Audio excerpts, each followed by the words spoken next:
တမန်တော်ဝတ္ထုအခန်းကြီး30ကဲသရိမြို့၌အီတလီတပ်ဟုခေါ်သောတပ်တွင်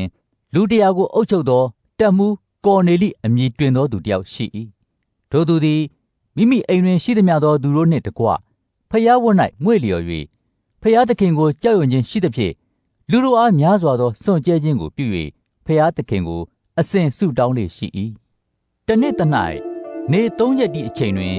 ဖျားသခင်၏ကောင်းကင်တမန်သည်ကော်နေလိဟုခေါ်လျက်ရောက်လာသည်ကိုထိုသူသည်ထင်ရှားသောဗျာဒိတ်ယူပါယုံအားဖြင့်မြင်ရ၏ကောင်းကင်တမန်ကိုစစ်စစ်ကြည့်လျင်ထိတ်လန့်ခြင်းရှိသည်ဖြစ်၍သခင်အဘယ်အခင်းရှိပါသနည်းဟုမေးတော်ကောင်းကင်တမန်ကသင်ပြုသောဆုတောင်းပတနာနှင့်စွန့်ကြဲပေးကမ်းခြင်းတို့သည်ဘုရားသခင်ရှေ့တော်၌အောက်မေ့စရာဖို့တည်ကြပြီထို့ကြောင့်ယခုပင်ယူပေမြို့သို့လူတို့ကိုဆေလွတ်၍ပေတရုအမည်သစ်ကိုရသောရှီမုန်ကိုခေါ်ပင့်လော့ထိုသူသည်တရေလောက်သမားရှီမုန်၏အိမ်၌တဲနေ၏ထိုအိမ်သည်ပင်လယ်နားမှရှိသည်ဟုပြောဆို၏ထိုသို့ပြောဆိုသောကောင်းကင်တမန်သွားပြီးမှကော်နေလိသည်မိမိငယ်သား2ယောက်နှင့်တကွမိမိထံ၌မပြတ်ခါစားသောလူစုအဝင်ဖျားဝတ်၌မွေ့လျော်သောစစ်တရေတစ်ယောက်ကိုခေါ်၍ထိုအကြောင်းအရာအလုံးစုံတို့ကိုကြားပြောပြီးမှရုပ်ပေမျိုးသို့ဆေလွတ်၏နက်ဖြန်နေ့၌ထိုသူတို့သည်တွား၍ရုပ်ပေမျိုးအနီးသို့ရောက်ကြသောအခါနှစ်ချက်တည်းအချိန်တွင်ပေတရုသည်ဆုတောင်းခြင်းငှာအိမ်မိုးပေါ်သို့တက်လေ၏စာမို့၍အစာအာဟာရကိုအလိုရှိလျင်သူတစ်ပါးတို့သည်အစာအာဟာရကိုပြင်ဆင်ကြစဉ်အခါပေတရုသည်ဘဝင်ဖြစ်၍နေသဖြင့်ကောင်းကင်ဖွင့်လှစ်သည်ကို၎င်းခြုံတယ်ကဲ့သို့လေးတောင်ချုပ်၍မြေသို့ချလွတ်သောတန်စာသည်မိမိစီသို့ဆင်းသက်လာသည်ကို၎င်းမြင်လေ၏ထိုတန်စာထဲ၌တားရဲမှစ၍မြေ၌ကျင်လေသောသားမျိုးတွားတတ်သောတိရစ္ဆာန်မျိုးမိုးကောင်းကင်၌ကျင်လေသောငှက်မျိုးတို့သည်ရှိကြ၏စကားအတန်သည်လည်းပေတရုထ၍သတ်စားလော့ဟုတ်လာ၏ပေတရုကလည်းမဖြစ်နိုင်ပါသခင်ညဉ့်ညူးသောအရာနှင့်မစင်ကြယ်သောအရာကိုအကျွန်ုပ်သည်တရံတစ်ခါမျှမစားဘူးပါဟုတ်ပြောဆို၏နောက်တစ်ဖန်စကားတန်ကဖျားသခင်စင်ကြယ်စေတော်မူသောအရာကိုညဉ့်ညူးသည်မထင်နှင့်ဟုတ်လာပြန်၏ထို့သို့3ကြိမ်မြောက်အောင်လာပြီးလျင်ထိုတန်စာကိုကောင်းကင်ထဲသို့တိမ်ရုပ်ပြန်လေ၏ပေတရုသည်မိမိမြင်ရသောဗျာဒိတ်ယူပါယုံက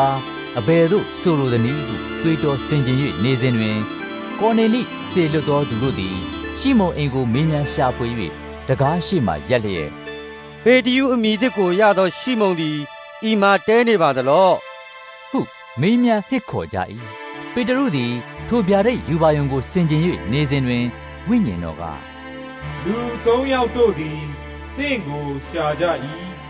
ထ၍ဆင်းလော့တွေးတောခြင်းမရှိဘဲထိုသူတို့နှင့်အတူလိုက်သွားလော့အကြောင်းမူကားထိုသူတို့သည်ငါစေလွတ်တော်သူဖြစ်ကြသည်ဟုမိန့်တော်မူလျင်ပေတရုသည်ဆင်း၍ငါကသင်တို့ရှာသောသူဖြစ်၏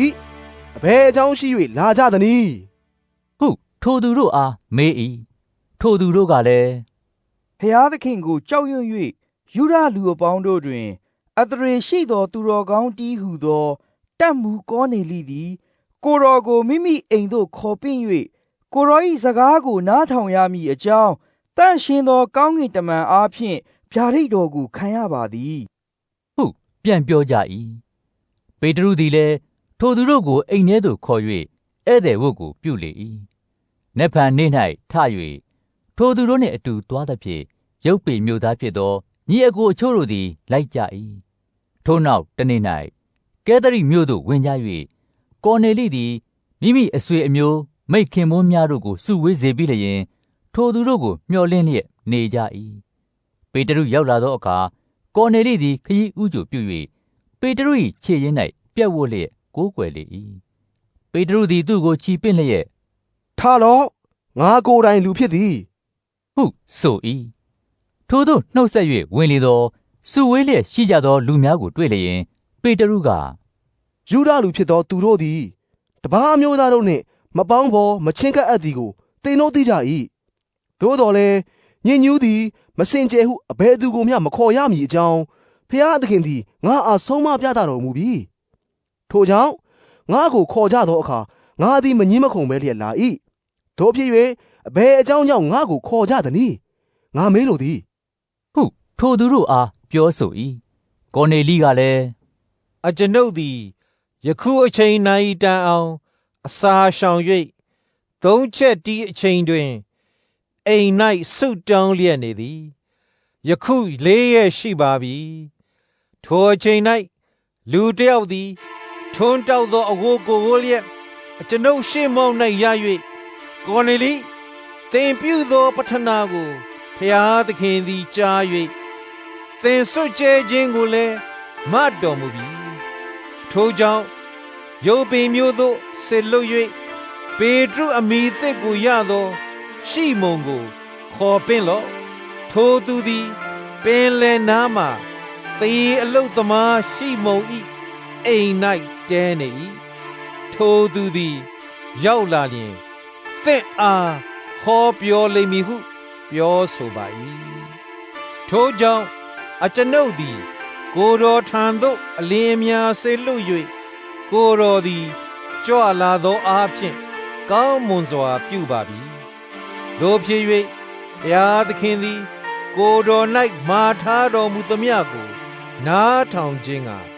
ယခုအကျွန်ုပ်တို့ရှိသမျှသည်ဘုရားသခင်ရှေ့တော်၌အသင့်နေကြပါသည်ဟုကော်နေလိပြောဆို၏ထိုအခါပေတရုသည်နှုတ်ကိုဖွင့်၍အကယ်စင်စစ်ဘုရားသခင်သည်လူမျက်နှာကိုမှတ်တော်မမူလူမျိုးမျိုးတို့တွင်ဘုရားသခင်ကိုကြောက်ရွံ့၍တရားသဖြင့်ကျင့်ဆောင်သောသူသည်အထံတော်၌မျက်နှာရသည်ကိုငါသိမြင်၏လုံးစုံတို့ကိုအစိုးရတော်မူသောသခင်ယေရှုခရစ်အားဖြင့်ယဉ်ကျေးခြင်းတရားသည်ဟူသောဧဝံဂေလိတရားကိုဟောတော်မူလျက်ဣသရေလအမျိုးသားတို့အားပေးလိုက်တော်မူသောတရားတော်နှင့်အညီယောဟန်သည်ဗတ္တိဇံတရားကိုဟောသည့်နောက်ဂါလိလဲပြည်မှစ၍ယူဒပြည်အရပ်ရပ်တို့၌နှံပြားသောအကြောင်းအရာကိုသင်တို့သည်သိကြ၏ထိုအကြောင်းအရာဟူမူကားဘုရားသခင်သည်တန်ရှင်းသောဝိညာဉ်တော်နှင့်၎င်းတကိုးတော်နှင့်၎င်းနာဇရက်မြို့သားယေရှုကိုဗိတ်သိက်ပေးတော်မူသဖြင့်